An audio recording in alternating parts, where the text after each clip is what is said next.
6, fake nice / war of attrition, I'm just honest, Joe Biden, trip growing up in America, LA history, American life, introducing yourself to people, family alcoholics, university.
I explicitly told the bar not to let my friends sit in the front row, so I'm kind of bad about everything. That's fine. Oh good, you look mean. I'm glad that you're right here. That'll balance out everything else that's happening. Hi everybody. My name is Olivia. Riley.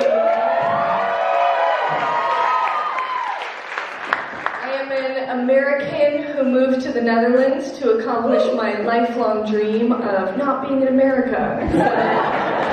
Super exciting, yeah. This night is so ridiculous. My parents are here.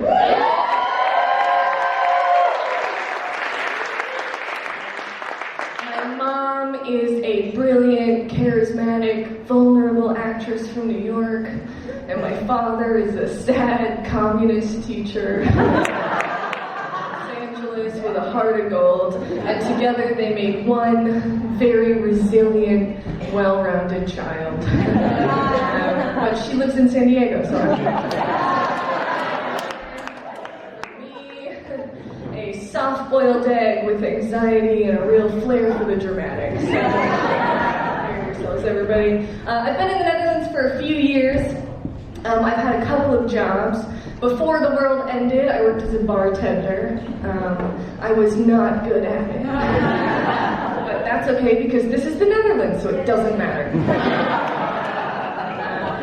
I have to say, as an American, I feel like the Dutch approach to service is, what's the word that I'm looking for?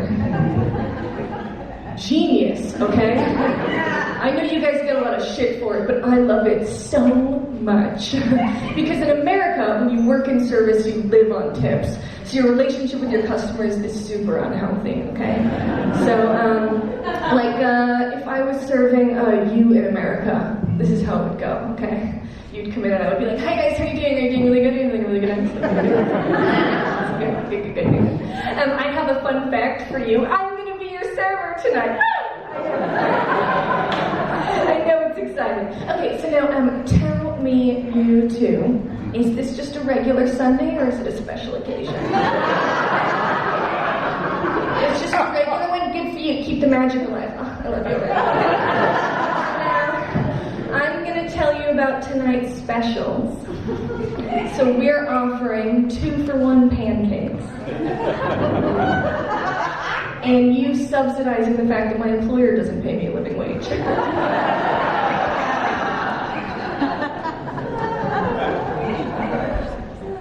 Death comes for all of us. What can I do? Do you want like French fries? Do you want a soda? Do you want me to dance for you? Would you like to hit me with your car? Do you want to kill me? Because I'm just letting you know if the tips are right, that's on the table. Whereas in the Netherlands as a server, oh my god. You can rock up to a table like, hey, what's up motherfuckers? These are the menus.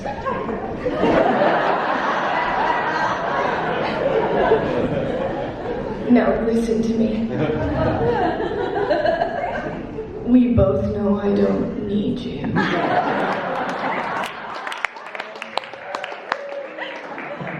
So why don't you tell me what you want? And I'll spend tonight deciding if I want to bring it to you.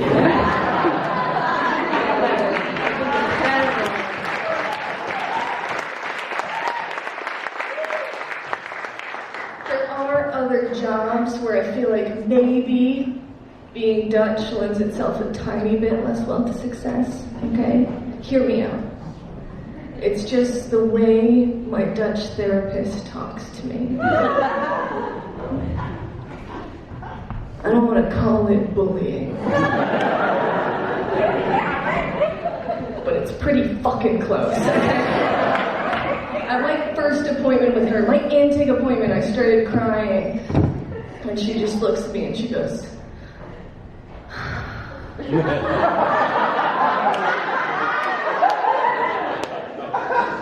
you have a lot of feelings, don't you? That is a real thing my Dutch therapist said to me. And I was like, I get it, Annemieke, okay? You miss your usual Dutch appointment, right? Where Jordan comes in and he's like, Annemieke, I've had a terrible week. And she says, what happened, Jordan? And he goes, I almost had a feeling.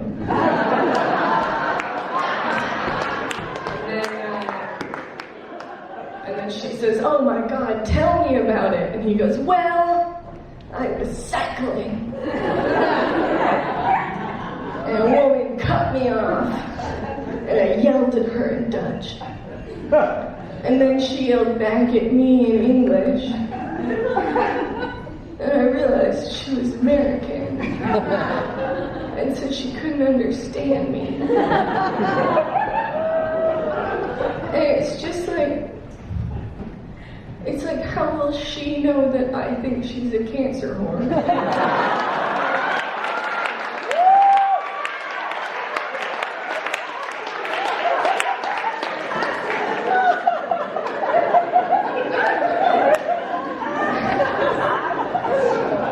As an American, I'm aware that it's crazy for me to make fun of Dutch people, right? Like, that's insane. And I just want to say this is all I have.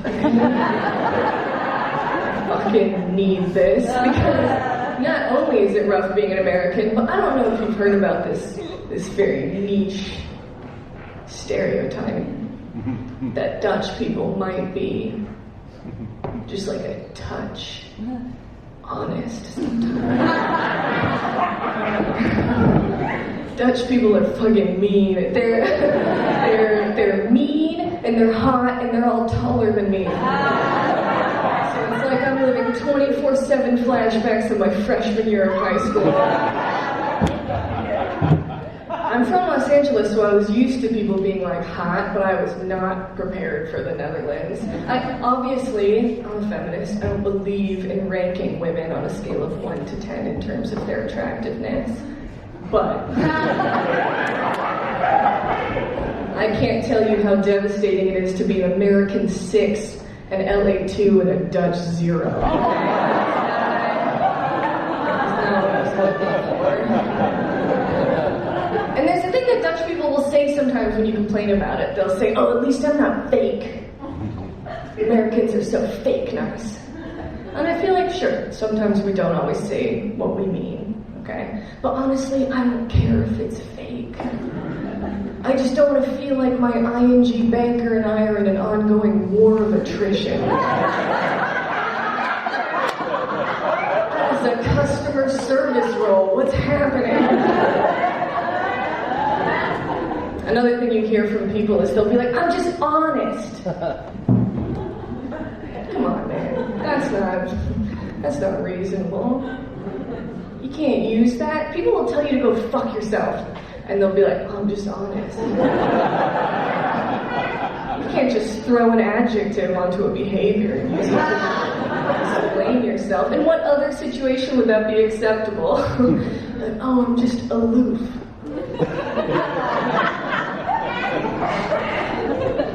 haven't shown up for work in 3 months yet. Like, oh, I'm just adventurous. Gary, you broke my collarbone during sex.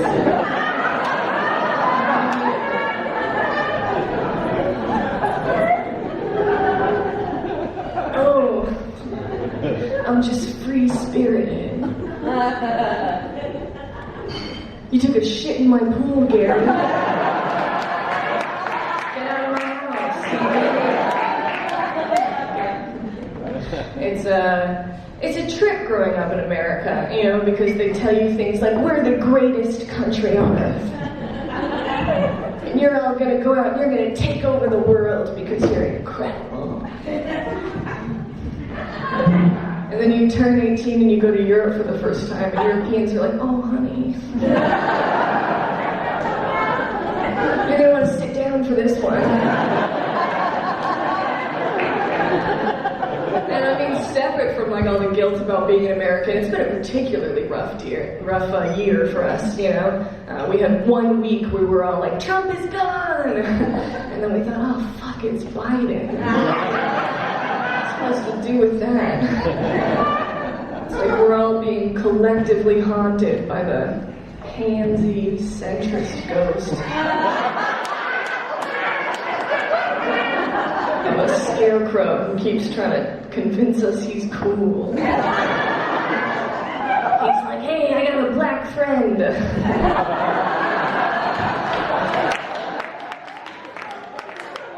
His name is Obama, and he was literally your boss, okay?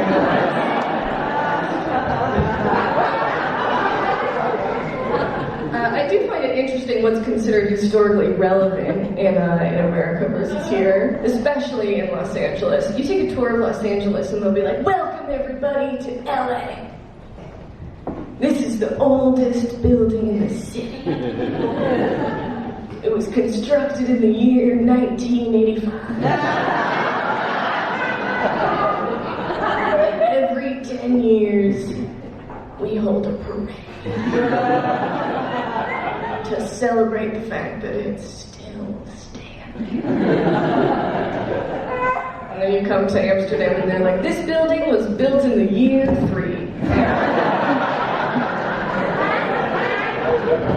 And it currently houses a murder case.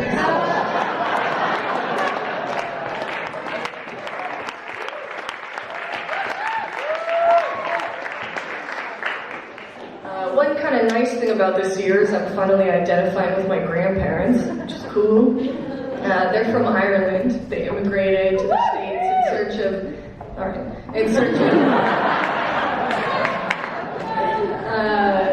better opportunities, better lives for themselves and their children and their children's children. And now, barely 2 generations later, I am writing exactly the same letters home that they wrote. You know? Like July 25th, 2021. Dear Mother, I know you're trapped in the home country.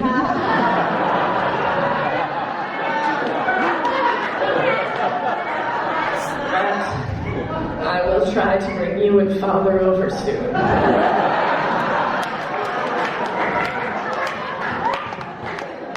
Don't worry about me. The bread is plentiful in Europe.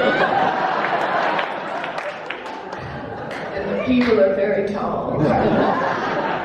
I will try to send money home on Sunday, provided the plague doesn't take me before that.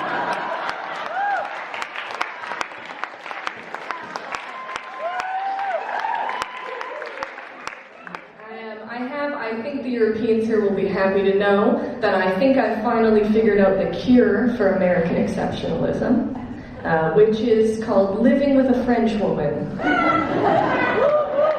don't know if you've experienced it, but it is emotionally devastating. I had a French roommate. She was so beautiful naturally. I have a 10-step skincare routine to get this garbage red American face. I was always like, what's your secret? And she'd go, oh. I just splash a little bit of dirty dishwater on my face. And then it takes care of itself. Yeah. She was so so chic. She looks beautiful in oversized sweaters. It's a tough skill. Do you know what I look like in an oversized sweater? It's like a husky 4-year-old one digging in their weird dead uncle's closet. Great. She's so smart. She speaks 3 languages fluently. She's like a real ass job. She's like on her Zoom calls in the morning, and she's super nice. And do you want to know the worst part of it? Do you know what her name is? Her name is Olivia. That's my name. And I can't even think, oh, maybe I'll be like her one day when I'm older because she's younger than me. I am living with a younger, smarter, hotter version of myself. It's like we're constantly in a Christmas carol. And I'm the ghost of Christmas yet to come. Here to show her what could happen if she makes all the wrong choices. It's hard when you move to a new country because you have to introduce yourself to people from scratch. And there's just the surface level things that you want people to know about you, you know? But there's also the deeper things. And I think that's kind of hard for me because there's a pretty harshly sliding scale in terms of relatability in my life events. There's like, number 1, it's like I come from a family of alcoholics. And most people are like, cool, me too, so that's fine. And then number 2, we have, I dropped out of university because I was borderline suicidal. I wasn't all the way, I just had 1 foot out the door, you know? And then I dropped out of school, I moved to the woods and I lived in a tent for 6 months. And most people think, I don't have experience with that, but I've read Jack Kerouac, so I understand. And then at the bottom, we have, I almost accidentally dated my cousin. Because he was from the wealthy front family, and I'm from the seedy secret family. And we didn't know the other one existed.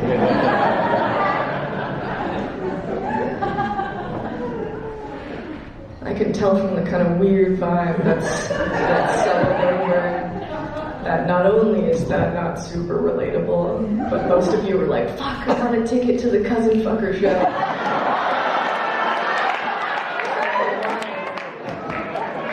It's too late now, man, you're in here. I'll know if you leave. The doors are locked, you can't go anywhere.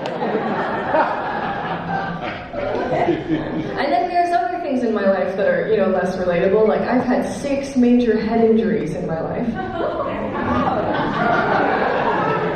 Yeah, it was so bad, my mom wrote in her journal when I was 3. She wrote, Olivia just approaches the world with such courage. And I'm worried because it's showing up on her face. Which is a very nice mom way to write, my child keeps running into our dishwasher.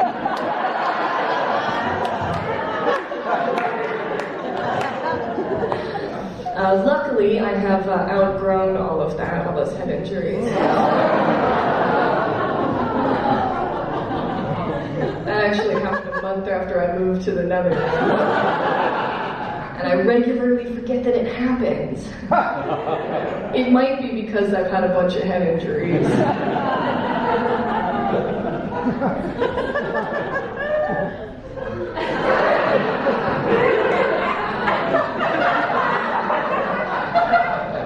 I also was just kind of a weird kid, you know. Was anyone else here a weird child? This is an audience that's like 90% improvisers. I should have been a lot louder, everybody. But I wasn't a weird child in the normal sense of like, oh, I played trombone and I was a little too into stick insects, you know. I was a weird, confident child. I'll give you an example. When I was in kindergarten, so I was about 5, there was a girl who moved to our class. She moved from France, and she only spoke French. and our teacher, Mrs. Markowitz, said, "This is Clémence, she only speaks French. Anybody here speak any French? And can help her out." I'm going to recap some information for you. I was 5 years old. I was an American 5-year-old, so I basically just learned that other countries exist. And I had definitely almost never heard French. That didn't matter to me. I raised my hand and I was like, "Hey, I definitely speak French." Strutted up to this poor 5-year-old Clémence, and I was like, "Bonjour."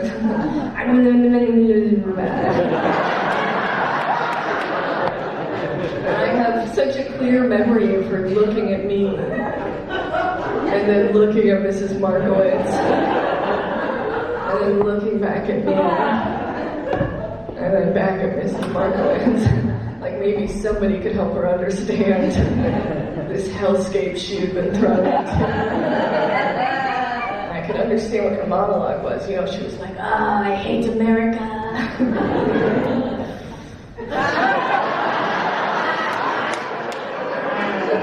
On a scale of 1 to 5 cigarettes, thus far I give it 0.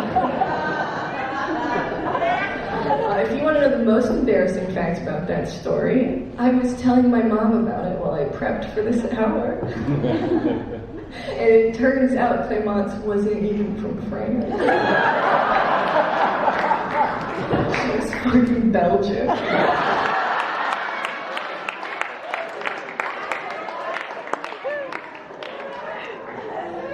I've tried to trace back what happened to me. Like, I was such a confident child and I've lost so much of that because I'm such an anxious adult.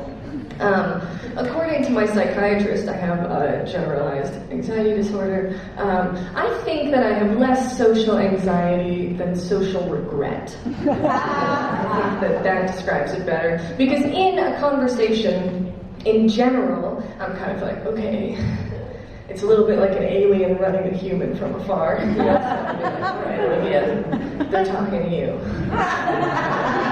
What would a human say right now? You see that football game? Crushed it, Olivia. That's exactly what a human would say. Not so bad, but then I'll get home and I'll put my head on the pillow and my brain will be like, "Welcome to tonight's special viewing." It's called the top 5 times Olivia said things that made her look like a fucking cunt. Like, it's not a special viewing, that's every night. It's not different, you know? Yeah, well, I think that I can kind of trace what it went back to. Which is, I was a fairly confident child, and then I was absolutely devastated by puberty. A lot of that came into it. This is a photo of me when I was 7. I like to think of this as the 2003 world introduction to the term gender neutral.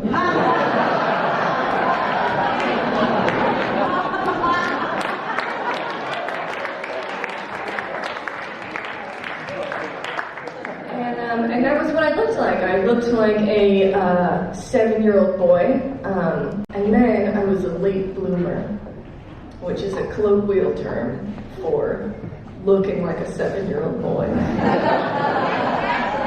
until you're 16, at which point you instantly look like an adult. I'm going to show you, this is a photo of me when I was 14. I was in high school. I've been jammed into a locker. I'm pretty sure my older sister took that photo of me. This is another photo of me at 14. Very small. Another photo of me at 15. That was a year later. And then, over the course of 1 year, I grew a foot and I gained 40 pounds, which is 30 centimeters and 18 kilos.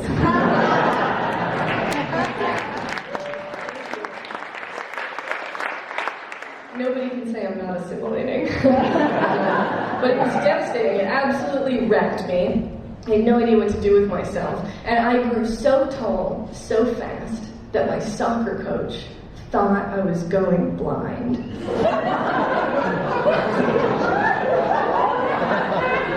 I'll expand on that a little bit.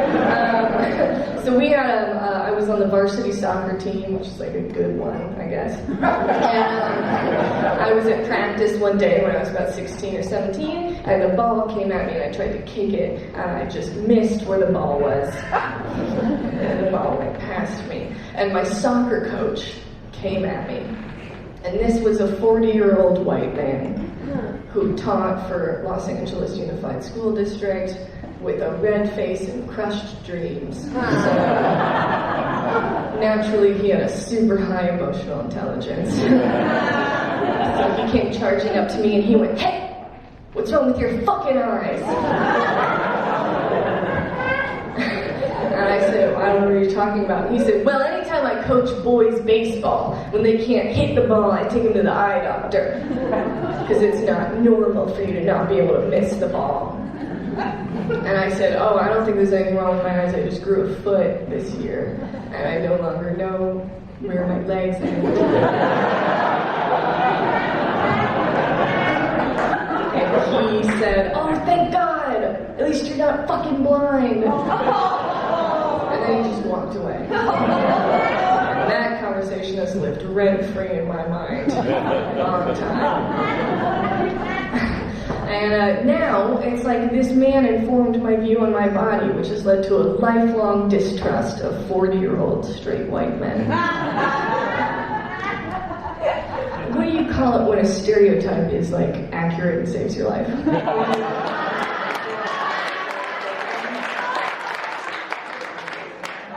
If anybody here is offended and you're like, "How dare you judge him for that?" I got a follow-up fact for you. That coach later married a girl from my team. A girl who he coached from the age of 14 years old. And they're still married. And he still coaches high school girls.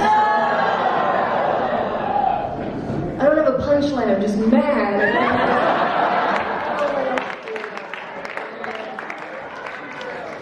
I assumed all of that informed how, weird and messed up I am now. I moved here with no game plan, no connections, no apartment, no friends whatsoever. And that surprised a lot of people who've known me for the last 10 years. Because I've been, for the last 10 years, very anxious. And I think people assume, if you're anxious, that you won't make huge, crazy decisions like that. But those people are making a major miscalculation, which is that I am also very stupid. I have anxiety, but it doesn't regulate me at all. I just am anxious, and then I also make terrible decisions. I have somehow made it to the age of 26 without understanding how cause and effect work. I identify with a chihuahua a lot. Just constantly shaking. And being a tiny fucking idiot. I also, I've tried to stay tuned with my relationship with alcohol, coming from a family with a history of addiction. I did a month sober recently, just to kind of make sure everything was going okay.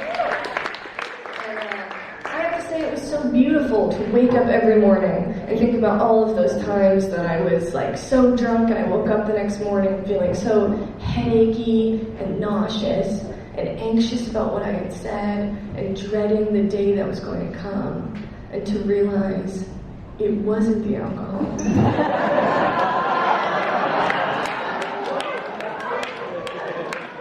It just feels terrible to be a human. I think I've known that for a while. When I was 15, my dentist told me I brushed my teeth too hard, which made me feel like life was a losing game.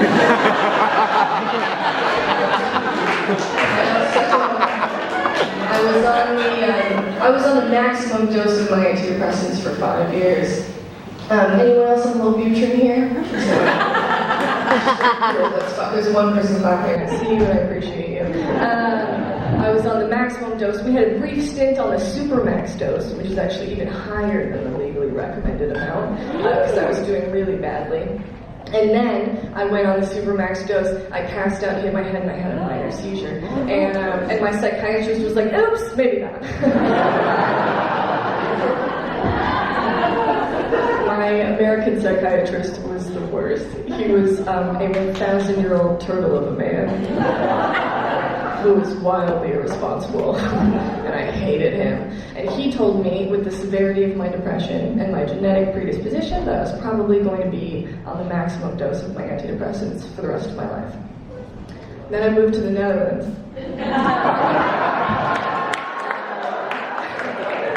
I was here for like a year, and I went to my house arts doctor, and I said, "I'd like to go off my antidepressants," and he went, "Okay." I said, "Really? You don't need like anything else from me?" And he went, "Tell you what, you come back in 6 months, and if you want to kill yourself, we'll figure it out."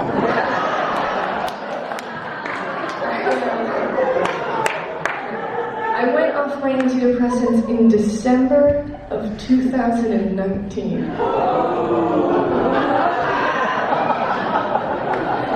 Because I thought, what could possibly happen? Shockingly though, it's gone pretty well.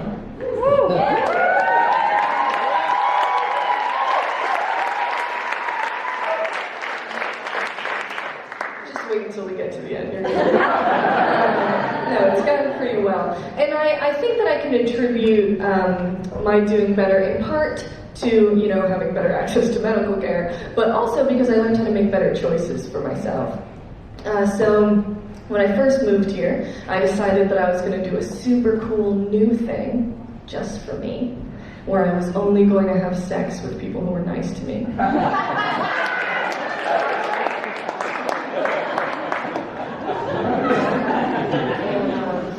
For the first 4 months, no takers. And it's not that never having sex is a bad thing, it's just that if that's not what you're going for, it can get a little bit, So after 4 months, I was like, fuck it, I'll get rid of the rule, I'll have sex with all these Dutch people who have been honest with me. So I got rid of the rule, and it didn't make a difference. Turns out Dutch people are just not that into me. And you know what? I get it, okay? I'm American, I'm kind of whiny, I'm not tall enough to be Dutch, but I'm not short enough to be interesting here, so that makes sense. And truthfully, it was okay because my experiences with dating haven't been incredible, I've dated both men and women.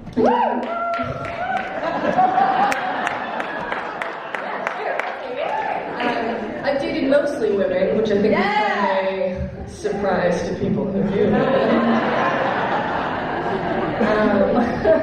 And one of my favorite things that you hear when you're a woman dating women is when people talk about the gay agenda.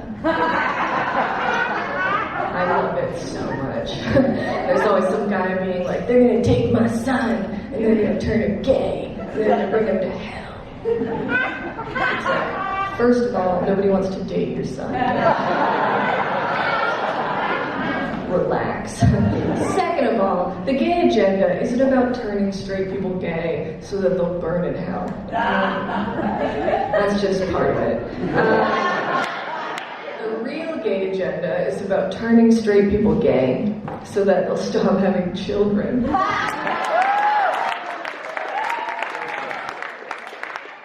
And the human race will die out.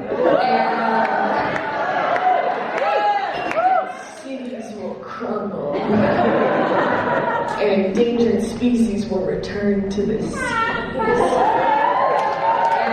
And the ocean will be like it was before we overfished it. And jungles will flourish. And the Amazon rainforest will come back to producing a huge percentage of the Earth's oxygen. And all of Mother Nature will return to the way that she was before we ever fucked it up.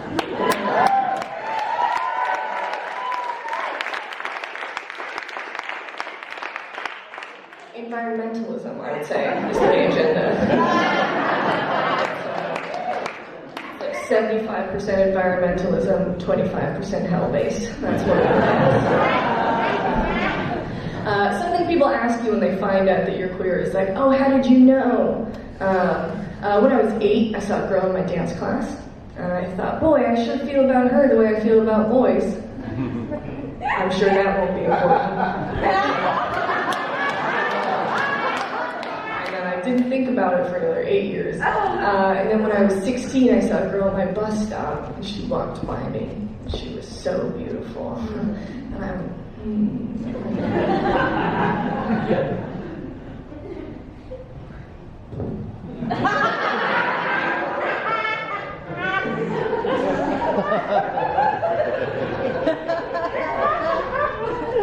yeah, I like pussy. Okay, good. Another thing people ask is how you came out. I came out in the classic way, which is accidentally airplaying lesbian porn onto your family's television.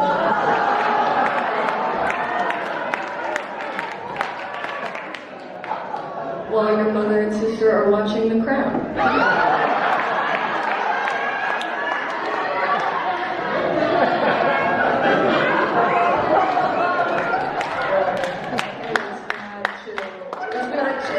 They came running up to the room and they pounded it. They were like, what's going on in there? It's like, first of all, guys, I think we all know what's going on. But I wasn't confident enough to play it off, so I just lied. And I said, I was watching Orange is the New Black.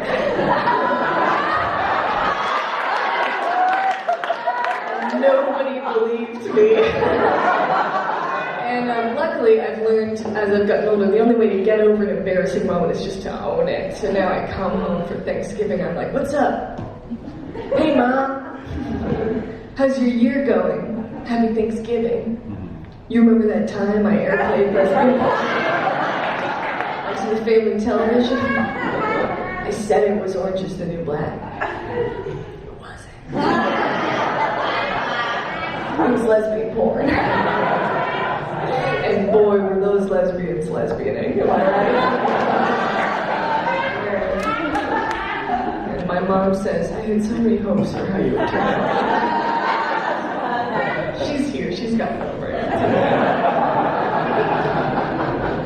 She's not homophobic, I'm just a huge bummer, you know?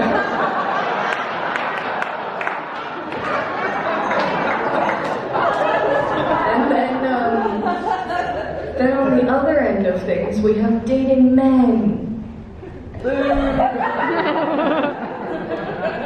Which hasn't been incredible. I found even the perks of being a woman dating men aren't really perks. You're like, oh, I can't wait to outlive my life partner.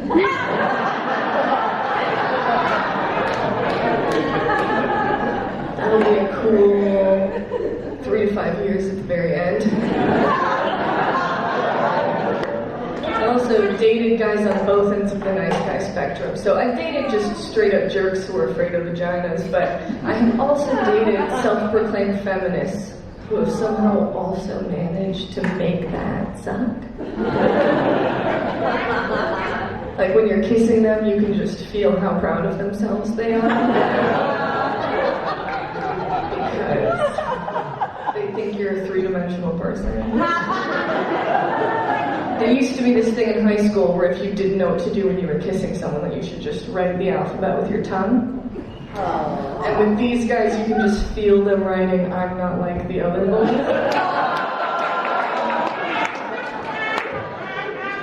We get it, Cody.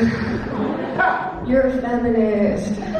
Stop talking about how you have sisters. That's not relevant right now. And when they're going down on you, it's not that it's bad. It's just that every time they come up, they look like they've just single-handedly closed the wage gap. And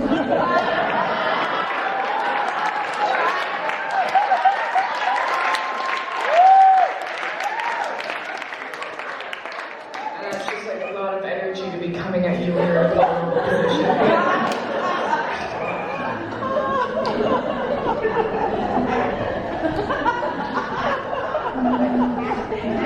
My parents.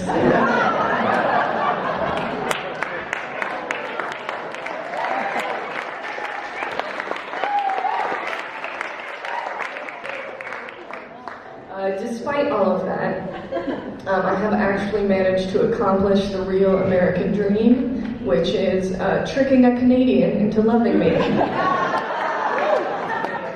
It turns out, if you're an American that Dutch people aren't into, you don't have to be alone forever. You just have to find a man from Ottawa who hates himself.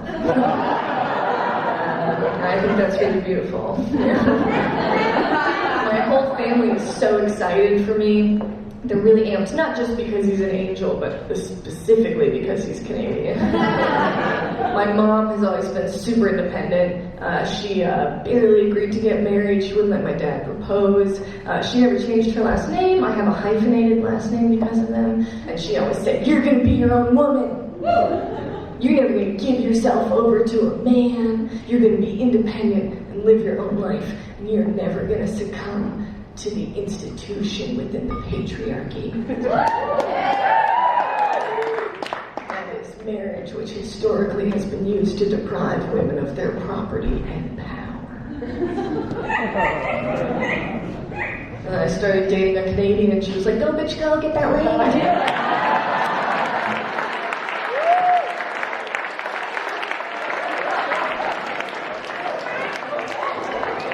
Poke a hole in the condom, I don't care.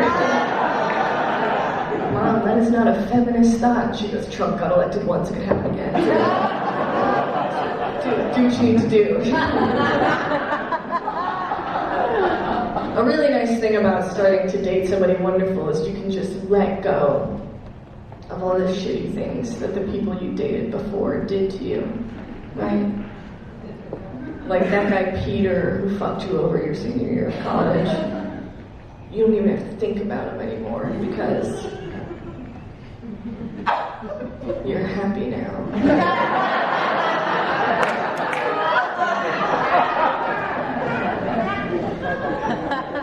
The thing about the thing with Peter, though, it was just like, it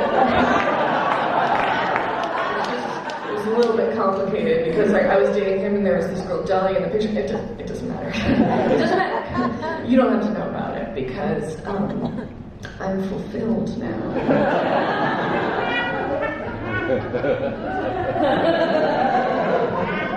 Just in case, though, I just made a really quick PowerPoint.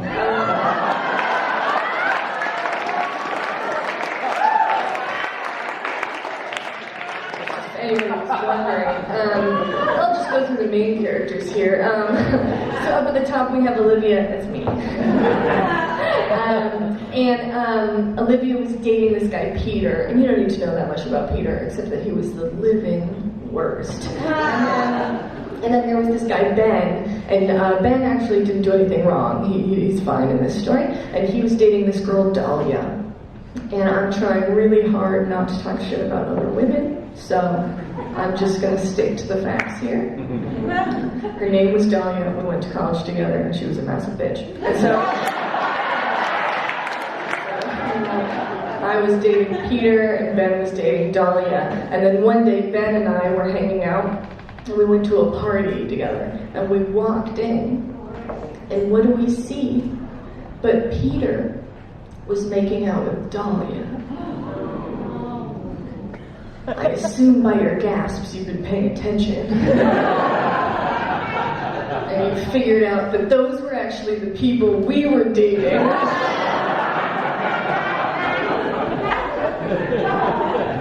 Which was brutal. It's funny now, it was actually the catalyst for me going on the Supermax dose of my antidepressants, which ended up not great. But it's fine. It ended up having a happy ending because everybody broke up.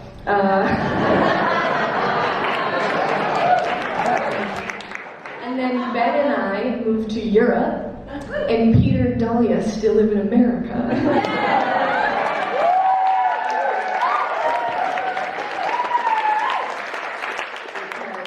Because they're chumps, you know. Okay, let's just go to the next slide. I just want to go into depth about our main character here. Just, you know, for any casting directors in the audience, this is just what I might look like with straight hair. I don't know if you want to know about that. And then, you know, for any casting directors as well, just picture kind of your classic best friend type, sort of like cute enough to be on screen, but not cute enough to be threatening. Just keep that with you. I don't want to sound desperate. I do know casting directors. It's just the only one that I know is my aunt. And she's already given me a firm no on any future projects. Something about how directors aren't interested in women who look like if a skateboarding witch gave up on herself. And then just some like surrounding facts about our main character. She has a big heart. It's not a metaphor, it's very literal. And then this is a deflated soccer ball to demonstrate that I can have dreams and then move on from them.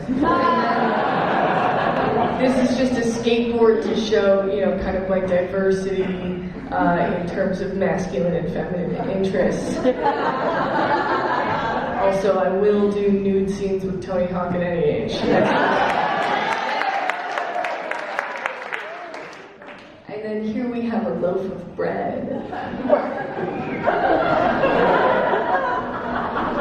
Because boys are the yeast of my problems. I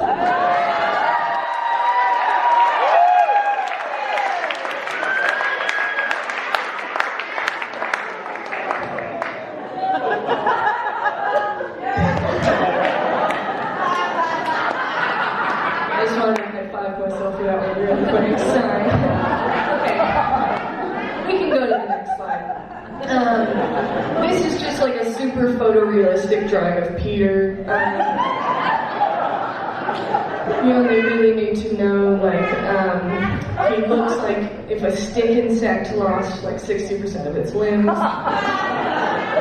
And also, it's not always true what they say about big feet, so just...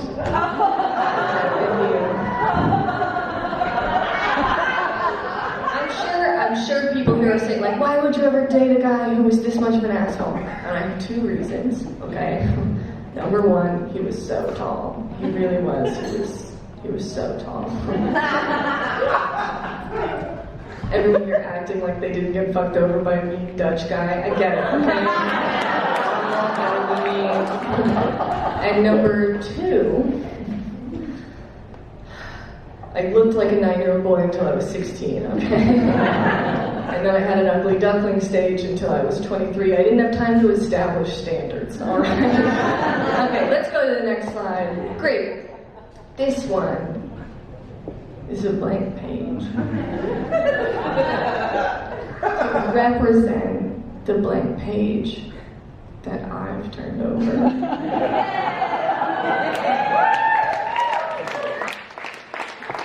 Because I have so clearly moved on. And I'm so excited to get to forgive the people who've treated me badly in the past and to turn over this new leaf to write a beautiful new chapter full of only positive things that I'm looking forward to. And then just super fast as if Peter was hit by a truck.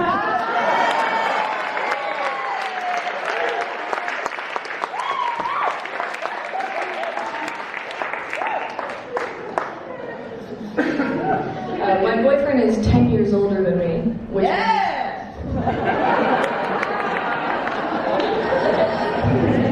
Good for you. I don't know who that was. I get to play a fun game with him called Going Out in Public, making out with him, and then calling him Dad.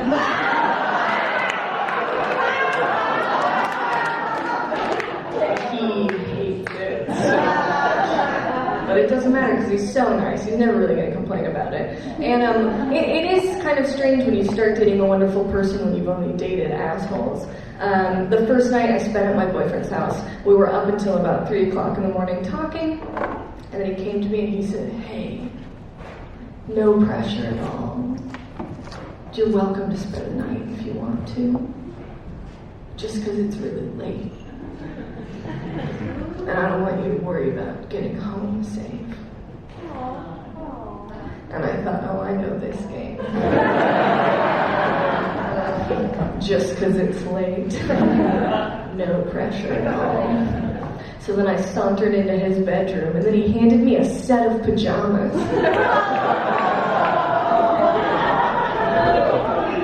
I was like, what are you, running a hotel? And then I realized, oh, he wants me to feel comfortable. Like, what kind of mind game is that?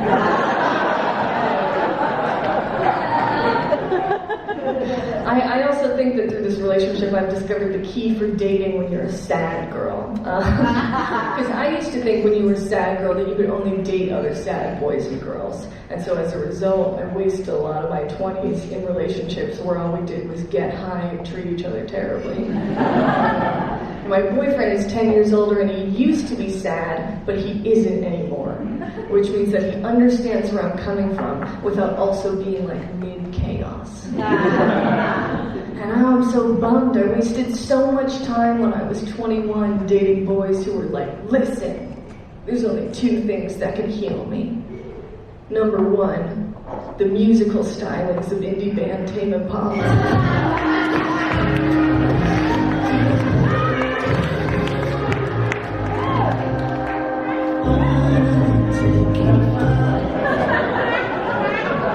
And 2, sex without a condom.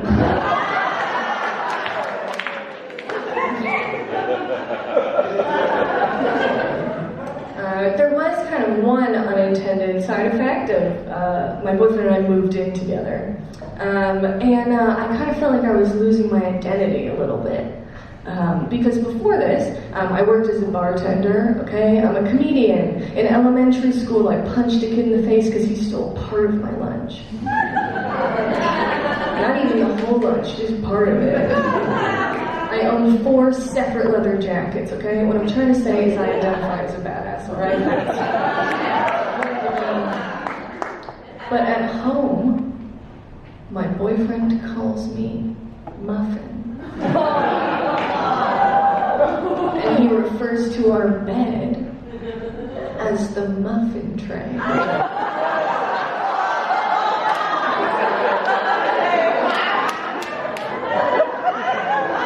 Because that's where little muffins sleep, you know?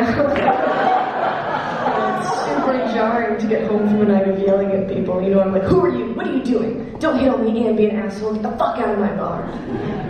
Come home, I slam the door, take off both my leather jackets. And my boyfriend goes, is that a little muffin? I'm like, it's me, a muffin, I'm home.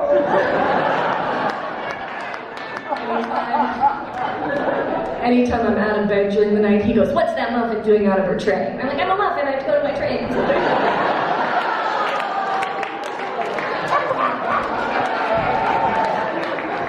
How many kisses does a muffin need? I don't know, is it 1,000?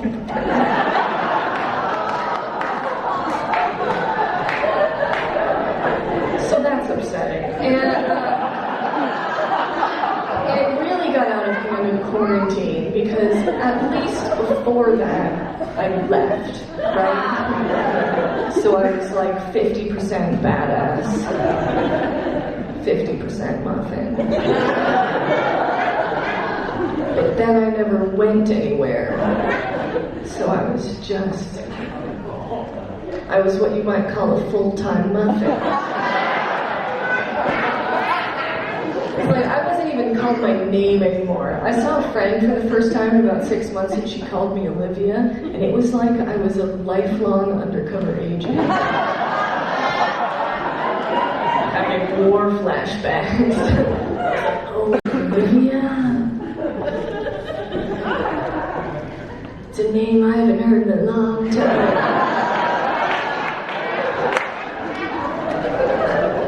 But nowadays they just call me Muffin.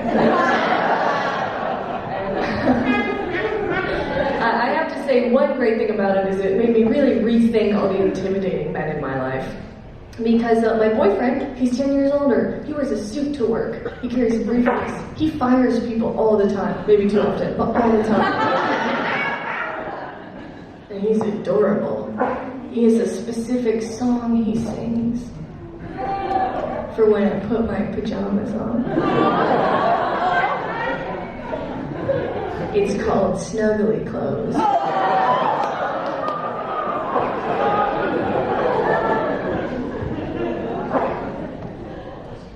Snuggly clothes, snuggly clothes.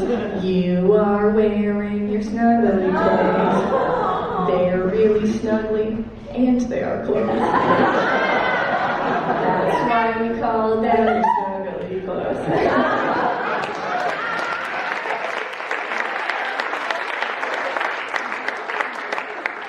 Can't be scared of anybody because I think about what they might be like at home. Like my scary German boss, he's this big bearded guy, and he's always saying, "Olivia, you are so terrible at your job.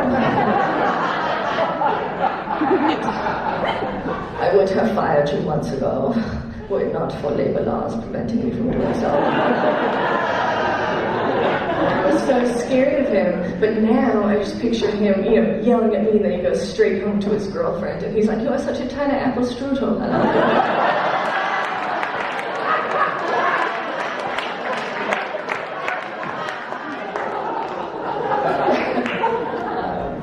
although, unfortunately, my boyfriend did what I should have guessed Canadians would do, which is go the fuck back to Canada. Yeah, he did. We've been doing long distance for about 7 months now. And I'm doing so bad. I'm doing bad to the extent like all my friends are side-eyeing each other like, do we need to do something about her? Should we be intervening more in this? I saw a girl that I took one improv class with a year ago, and we had about a 5-minute conversation on the street. And then she texted me afterwards. And she said, "It was great to see you today. Hey, if you ever want to talk,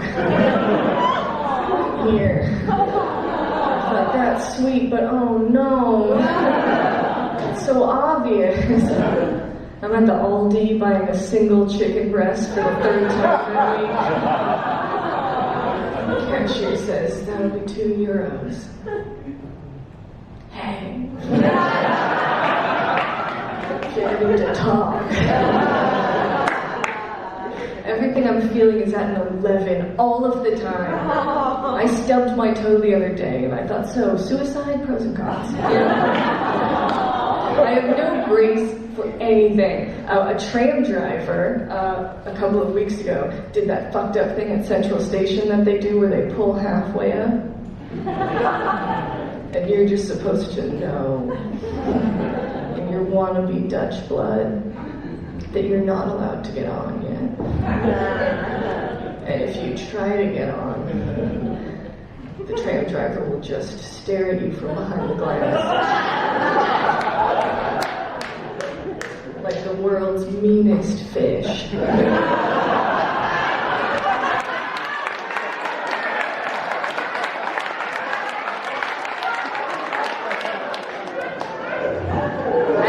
Normally, I would just back up like, you're right, I'm a piece of shit, I'm gonna leave the Netherlands forever, I'm sorry, I'm just gonna get out of here.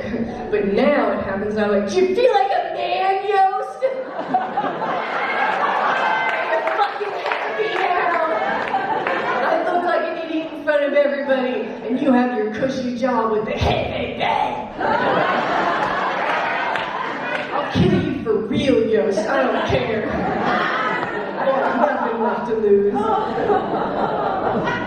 It's not just strangers, I'm mean to my friends.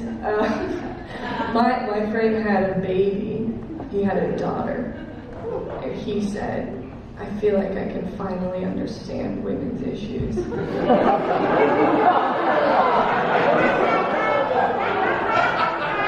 I have a daughter now.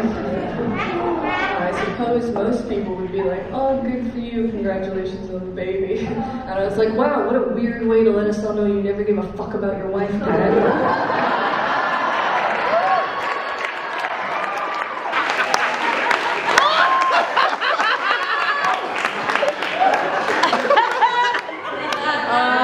I tried to step out of my comfort zone a little bit in terms of comedy, so I'm going to do an impression. I call this recently heartbroken woman at a Zumba class.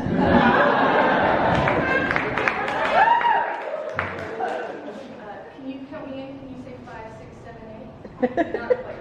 Just wait 1 moment. I'm just going to reiterate. This is recently heartbroken woman at a Zumba class. 5, 6, 7, 8.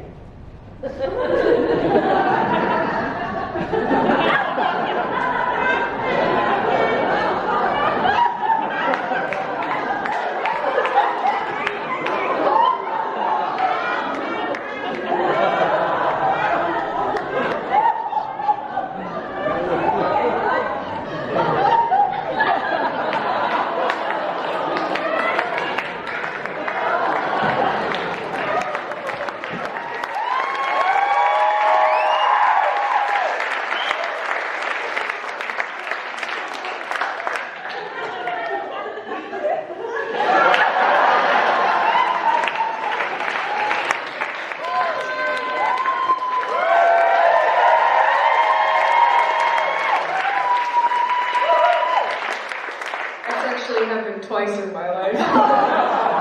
Once was my first year of university when I found out my first boyfriend had cheated on me. And once was 2 Wednesdays ago with Stacy. It's fine, I'm not okay. It's all good. I found that my social regret has really hit an all-time high over the last 6 months. I'm really cycling through moments that I felt like I looked like an idiot. I emceed a show here at Boom Chicago a year ago. I was trying to keep the energy up in the room, and I ran on stage, and I meant to say, the hits keep on coming. What I said was, the hips keep on coming. And then I panicked, and I pointed at my hip, and I did a little dance. And I wake up in a cold sweat thinking about that 7 nights a week.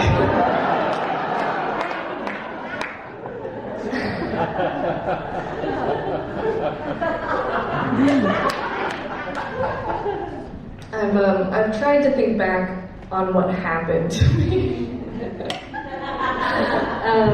And I think part of it is that I kind of lost my confidence, but I think a large part of my life experience is just that I have always lived everything at the highest highs and the lowest lows. So when I'm feeling good, I'm ready to take over the world, and when I'm feeling bad, I am absolutely gutted. And when I feel confident, I think, fuck it, I'll make up a language, Clemence will figure it out. And when I'm insecure, I think, boy, this casual bar hangout would probably be better if I had never been born.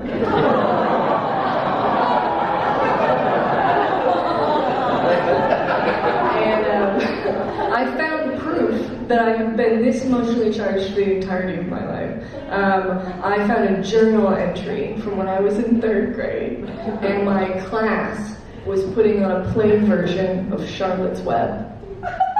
And obviously, I wanted to be cast as Charlotte because of my constant need for attention and praise. And instead, I was cast as the goose.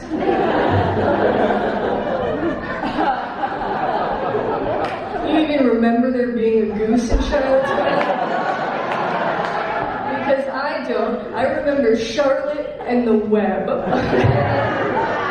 I would rather play the web and silently hold up a sign that says "some pig" than play some fucking bird that nobody cares about. And I found the journal entry I wrote when the casting came out. I know it's a little hard to read because later I felt bad and I scribbled it out, but I'm going to read it for you. I blamed E.B. white. For writing Charlotte's Web. I blamed Mrs. Mooey, who was my teacher.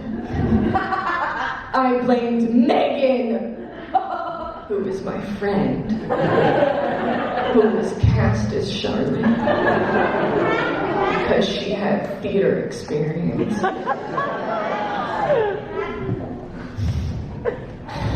I really wanted to be Charlotte. I almost cried in class when I learned I was not going to be Charlotte. I will not be the goose. I hate Mrs. Mooey.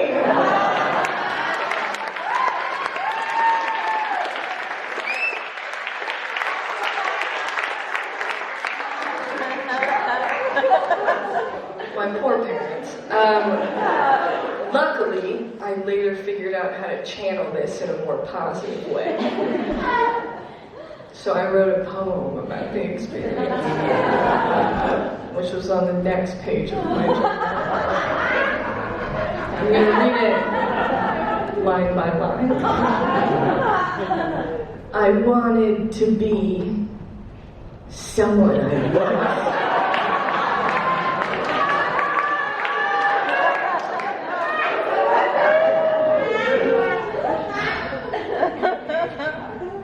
I was not cast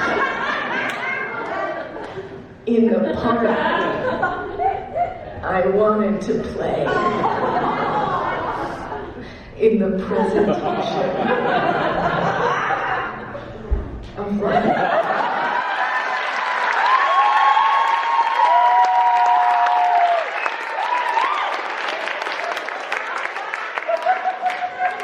Charlotte Colvin.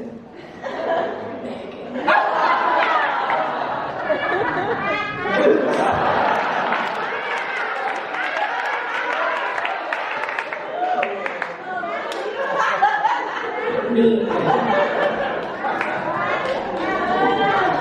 Life is unfair.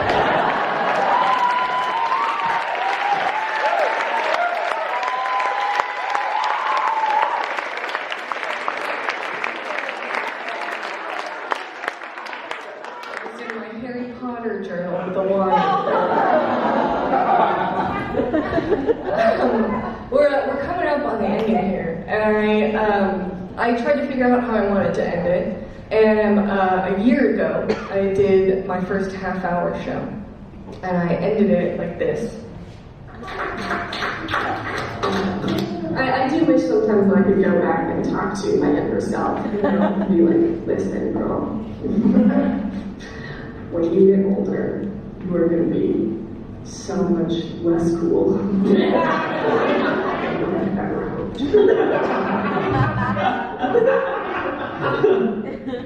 But you're going to be happy, so it's worth it. And it's going to be about time.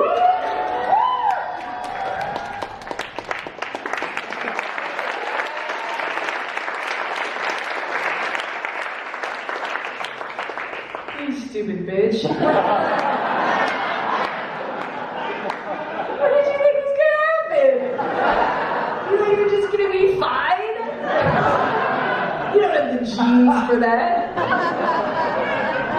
It's been a steep decline since then. It's fucking terrible. I stayed here to do comedy. Everyone who loves me has slowly left over the last 2 years, and I stayed here to do comedy.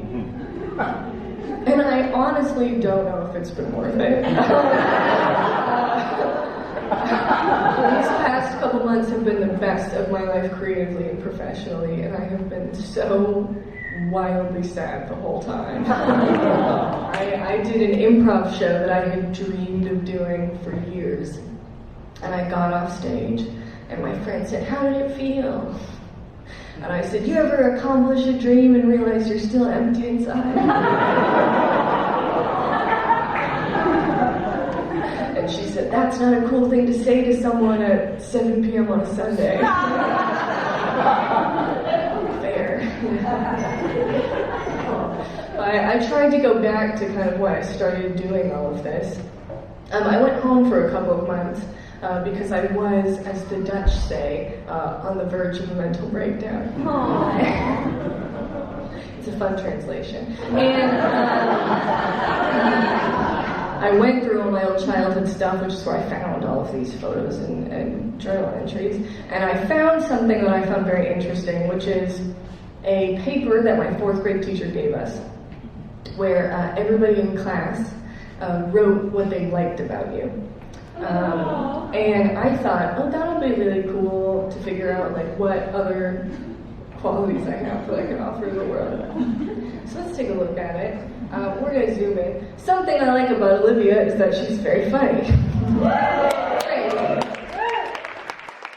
Olivia is really funny because she jokes around. Olivia is funny and nice, which would be cool, except the next one is Olivia's nice.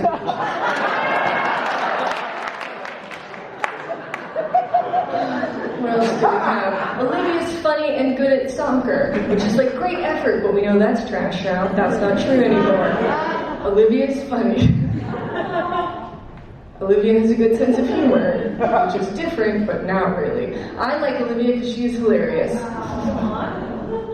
I like Olivia because she's humorous and silly and goofy and fast.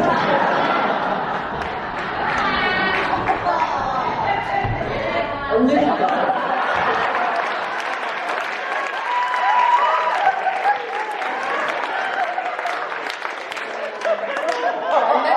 A nice one, but I'm worried about that child.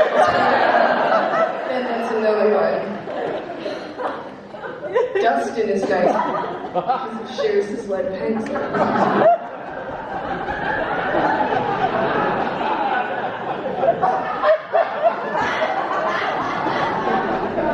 Kind of an unwelcome interloper. I remember reading this list when I was 9 and thinking, like, I guess I better go all in on funny because that seems to be my only redeemable quality. And I look back at this as an adult and I'm like, well, funny better fucking work out. I have put all of my eggs in that very shaky basket. Well, also, Dustin?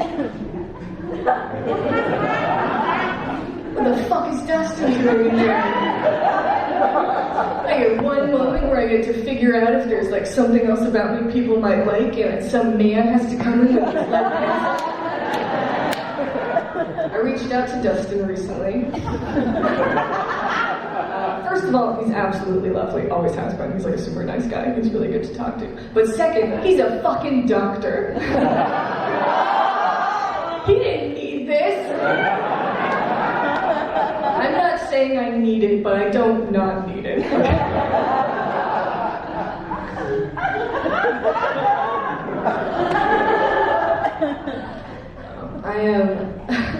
I'm aware that the takeaway of this hour is not that I'm a very stable person. It's really just been 60 minutes of me showing you how actually unhinged I've become. And I've lived my entire life with one foot out the door. And I am desperately trying to gain some kind of perspective on life. But it's hard because I'm just a very small muffin.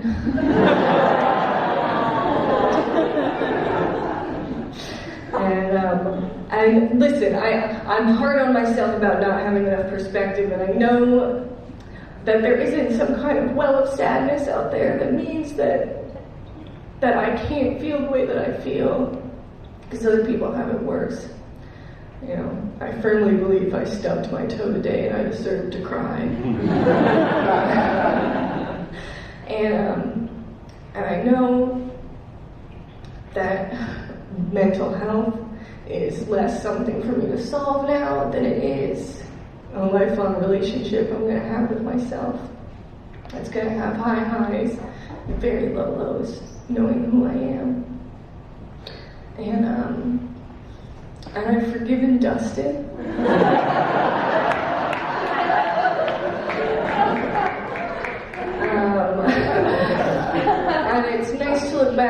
people who made you who you are, you know, even if they didn't know it, even if you resented them for it, even if, hypothetically, let's say, you've built the entirety of your confidence on who you are on stage. And so when people detract from that, it's like they're taking away from the only part of you that ever really felt wholly lovable.